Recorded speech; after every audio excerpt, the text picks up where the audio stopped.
Welcome back, guys, to our Photoshop tutorial with lesson number 3, working with layers. So this is a rather short one, just explaining how to use layers in Photoshop. So I'm starting a simple image that I took, and right now on the right side you can find the layer dialog on the bottom right side and the layers. If you accidentally close it or remove it or something like this, under Windows and Layers you can anytime open it again, and you can as well use it to reset the whole workspace, so reset the essential workspace. Right now the layer is a background layer. That is a special one because first of all it's always locked, and you cannot put any, oops, sorry, I wanted to do that, and you cannot, you cannot put anything underneath the background layer. So the first thing when you work with layers, you want to turn the background layer into a regular layer.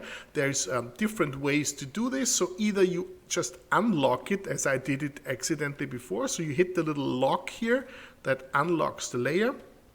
Or what you can also do, let me quickly undo it, you can also double click the layer icon that opens the name dialog, for example layer 0, and when you hit OK you will see the layer turns into a regular layer that you can work with, and you can put things underneath, on top, and so on, and you can move it. The next thing is you can turn your layer visible or not visible. Right now it's of course visible. When you turn it invisible, you can see the background of everything, so the transparent background of Photoshop. When there is nothing, you will see the checkerboard pattern of Photoshop.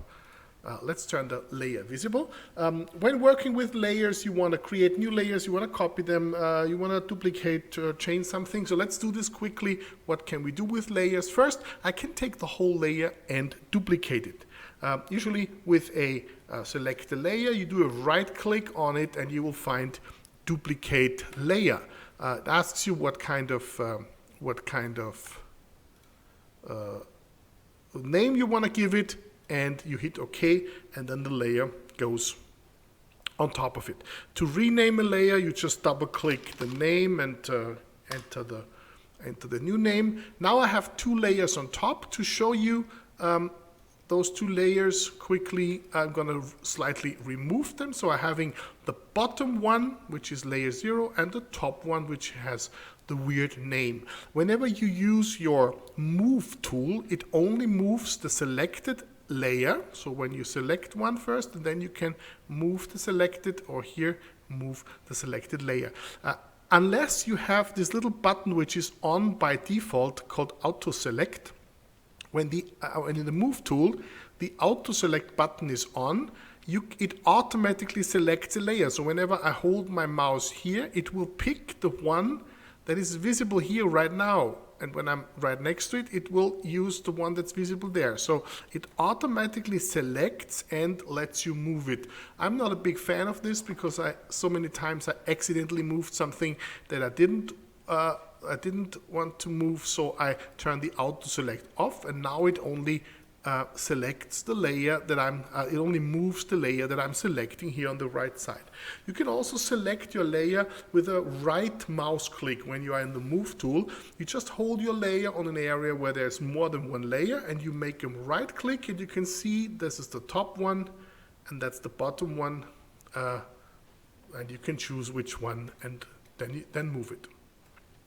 Okay, so let's do something else. If I want to delete a layer, I can anytime take it out of the layer stack and bring it into, drag it onto the recycle bin. You can also select your layer and hit the recycle bin then, but right now this is the only layer, and we have to keep at least one layer to have a Photoshop document.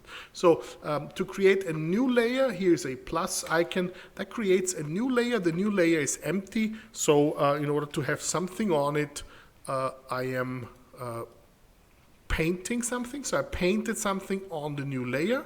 So now you can see that the auto select makes sense, because the auto select only would select, so when auto select is on, would always select the background unless you are really on the new layer, then it would move the new layer, otherwise it would always move the background.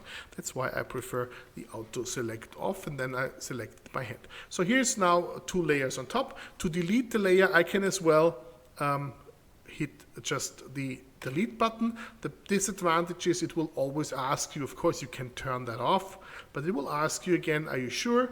That's why I prefer the drag and drop on the recycle bin, because it's not asking me if I really want to do this. So the next thing is, so we deleted the layer, we created a new layer. Let's assume we have 3 layers. I just hit new 2 times, so I have 2 layers on top. To bring order into your project, you can also create bins. So there's just a little container, a group that holds some of the layers. So if you click on the 3rd icon here, it will create a new group. The group can be renamed. Let's just call it all my layers. And then you select them and bring them into the group. So the group can now be open and closed. Not only can let me quickly paint something on it. So on layer 1, I'm using a B brush just to paint something. If the brush is too small, or so, you can make the brush settings here, or use the brush settings with a right mouse click, so you can paint something there. And also on layer 2, and I'm gonna switch the color, and I'm gonna draw with a different color something on layer 2, so that at least I have something on those layers. So all my 3 layers now, they are in a container. If the container is closed, or even if it's open, you can select the visibility, turn all layers off and on at the same time, but still you can turn the single layers visible on and off. So that is a big advantage. You can have those folders and place folders in folders, bring some order into your stuff, have all your text element, your graphic elements, your pictures and so on, sort them in layers. And of course that doesn't change the name problem. You should also give names to those layers. The next thing is the layer order. So even if they are inside a container, the layer order is always from the top down. So whatever layer is top is the visible one. In this case, there's just a little green thing on it. But if I take the layer and I move it on top, so green on top of the red, you can see that of course green hides red, and then red hides whatever is layer underneath. Okay, so that is the simple layer order. So we know how to create a layer, we know how to duplicate it. Sometimes you can see that my background has been moved. Let me quickly fix that. I'm going to move back the layer. It will automatically snap to the document borders. And then I'm going to lock the layer.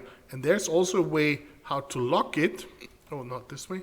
Let's just do it here. So here's for example a lock. So you select a certain layer and then you hit lock, and now this layer cannot be painted on, it cannot be moved, it cannot be deleted, and so on. So something that should stay for sure there and should not be manipulated, you just lock the layer. To unlock it, pretty simple here.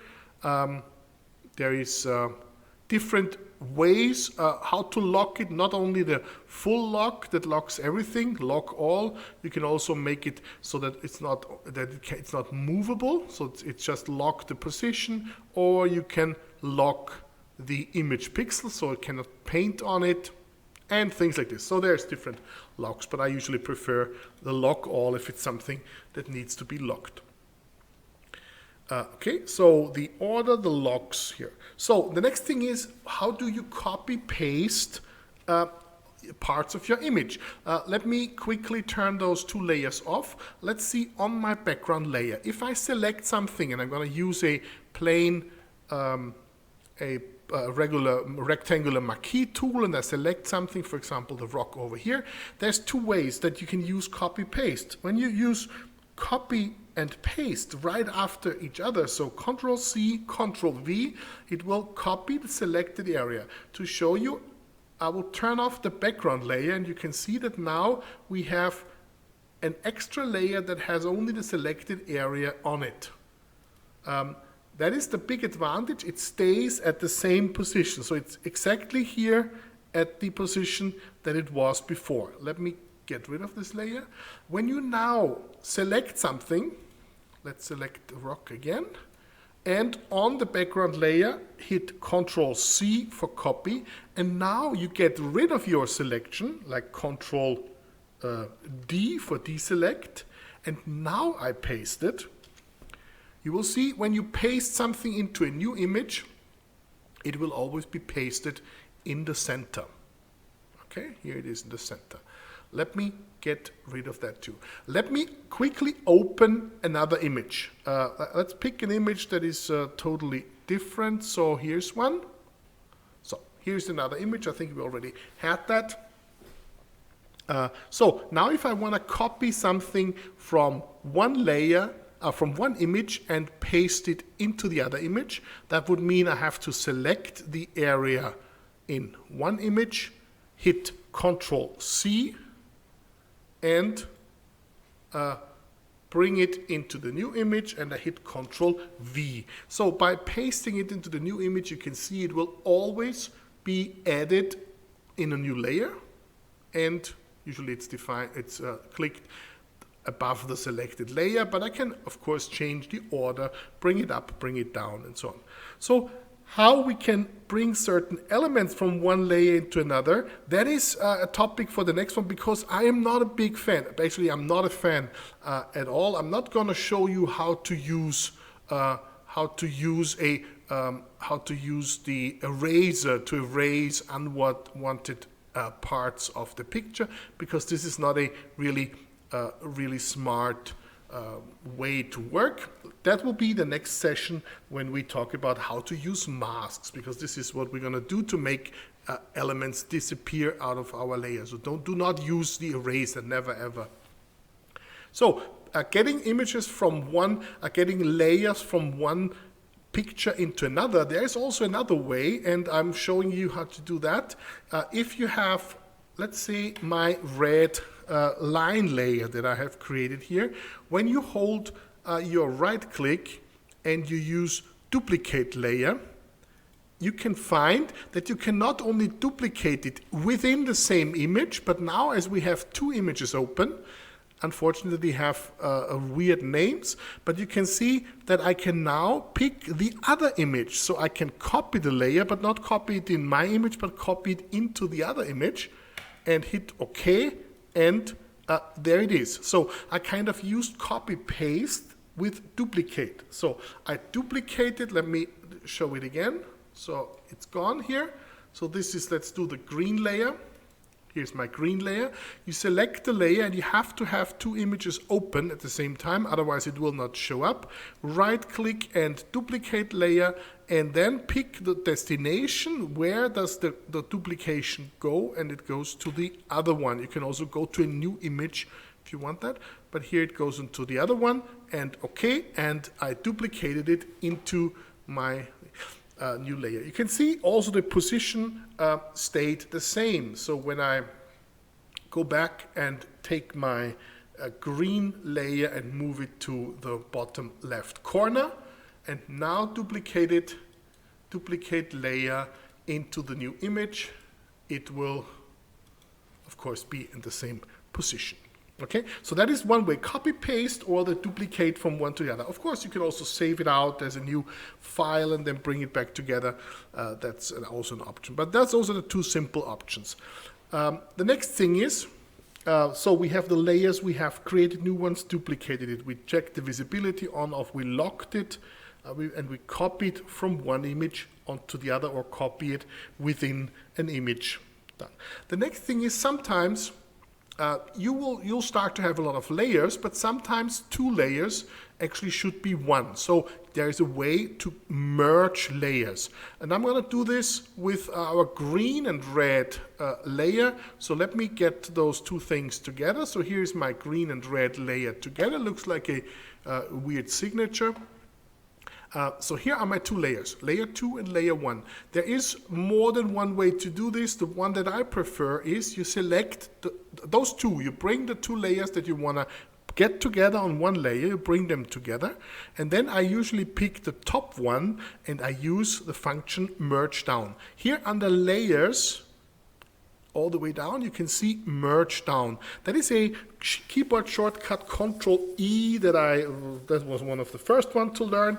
To merge 2 layers together is Control E. So you select the top one and you hit Control E, and it will be merged with the bottom layer. So now those 2 elements are on one layer, but be aware, don't hit Control E more than once, because it also merges the red lines together with the background. And when you do this, you merge the red lines with the background, you actually lose the pixels underneath the red. So let me quickly hit undo so that it stays on extra layer. You may have noticed that undo is only possible one step back. So when you go to undo, you can only undo the last step, but not more than 1. Usually programs can do up to 20 or whatever the settings allow you, step backwards. In Photoshop it's different, because undo only allows you to do 1 step. The rest of the steps that you did, you can also undo by using the history. The history is an extra channel here, extra window. Here's history, and it can be opened. Here's the symbol.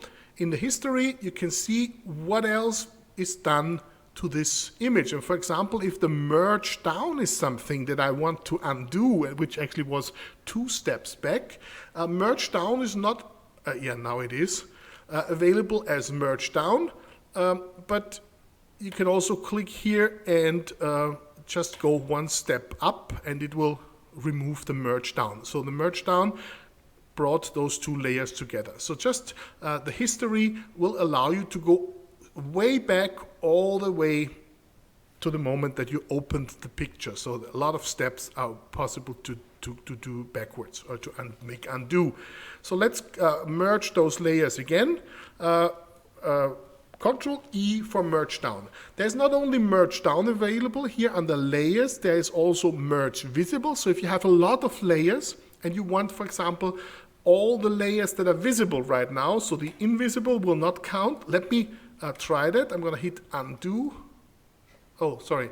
Let me undo the merge down again. So merge down, here it is. Now it's 3 layers, and I make only those 2 visible. See, the 2 layers are the only 2 visibles. And now layer merge visible. It will only merge the visible. It also merged away the group that I had, but it doesn't matter the group. I can always create new ones. So you can select all the visible and use merge visible. And there's also flatten image, which basically means merge all. So however the image is set right now with all the invisible and visible settings, it will flatten it. But that is not an option, flatten image, because that is something that kind of destroys everything you had in your layers, created on layers. So merge down is just like as if you would save it as a JPEG. It will flatten it all down. So that is this for the layers. Let me quickly think what else we can do. Layers. No, one more thing maybe. Let me create a third layer. 1, 2, 0, 2, and 3. And on the third layer, I'm gonna paint a little bit more. Let's change the color to something, whatever, green, blue. I didn't have blue. I use a brush. And I paint something on the third layer. I paint something blue here. So now I have 3 layers.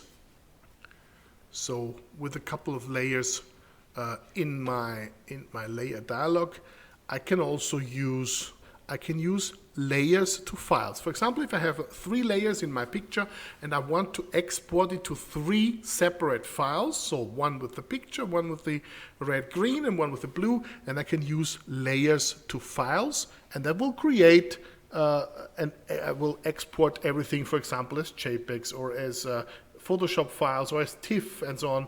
I can export them separate files. One other thing that you can do with those layers, and here's one more, and that is something special. When you have a certain layer, and let me take the bottom one. So I'm going to remove my paintings on it and just use this one layer. When you do a right click on it, this was where we used duplicate, here's also a function that is called convert to smart objects. That is pretty simple what it can do. Let me quickly do the following. Before I convert it into a smart object, I'm going to make a duplicated. So duplicating a layer is something that you do quite often whenever you want to make sure that you can still have the original version. So I'm going to call my layer 0 original, and I call the top one smart obj. So I have not turned it into a smart object yet. I just called it smart object. So what is it? Let me turn the top copy invisible, and let's just work with the original. If you want to place a certain filter on it, for example, filter to make it blur, to do some other effect and so on, I'm selecting the original layer. I go to to filter, and let's do a filter that, for example, changes makes it blurry. So I'm going to use blur, and one of my favorites here, for example, is Gaussian blur. Gaussian blur, just added a blur to it, and how strong it is. It was a radius of 4 pixels. They get blurred. Let's make it stronger. Let's make it 10 pixels. So I blurred it, Gaussian blur 10 pixels. A couple of things to say about it. First of all, you can see that it kind of pulled in some transparency from the side because it was a layer, so that's not very good, but it is very blurry, and this filter that I placed on my picture cannot be undone. So now if somebody comes and says, it's too blurry, let's just make it 4 or 5 pixels, you can only go to file. You can undo it, of course, but let's say you saved it in the meantime and you come back tomorrow, you cannot undo that. And as people change their minds quite often, or even if you want to keep all the possibilities of changing, make your changes undoable, you have to make sure that you either keep the original or use the concepts of smart objects, especially with those filters. So filters, never place them on regular layers because they will destroy it somehow. Blurry, even if they make it sharper or do something else with it. There is lots of filters that do something else with it. I don't know what. Add some distortion, ripples. I don't know what did it. Maybe it wasn't strong enough. So I got some. Yeah, here the ripples. See, it's a ripple there. So it always destroys something. If you want to make sure that you can change your settings here, then you should turn your layer into a smart object. That is a right click and convert to smart object. Now, the only difference is that the layer symbol now has this little icon here. But watch what happens. If a layer is a smart object, and now you place a filter on it, for example, the blur, Gaussian blur, 10 pixels. That was the same as before. So it has the same blurry effect, but now you can see, as it is a smart object, it is placed as you can see the Gaussian blur is placed here as an effect on it, and you can anytime double click this little icon here and change the blur settings. For example, sorry, I did not this one. Not this is how it's blended. This is the blur settings here is the radius of 10. So you can set it to blur more or blur less. So you can anytime change the settings on your filters, which you couldn't do before. Before it ruined the picture, now it's possible to change it. You can also turn the effect on and off if you want to show like a before and after. And you can also use masks on it. Masks, again, that's the topic for the next session. So right now, that is the big advantage when you use a smart object like this, when you turn your layer into a smart object. Okay? It is important because you always want to make sure that whatever you do to the image, you can undo it. That's why we keep different layers. That's why we keep layers in groups, and we keep some original versions of something that we can anytime turn back on. And this is why we turn layers into smart objects. Okay? Thanks for your attention. We will continue, as I mentioned a couple times, with masks in the next section. Till then, thanks for watching, and I'll see you then.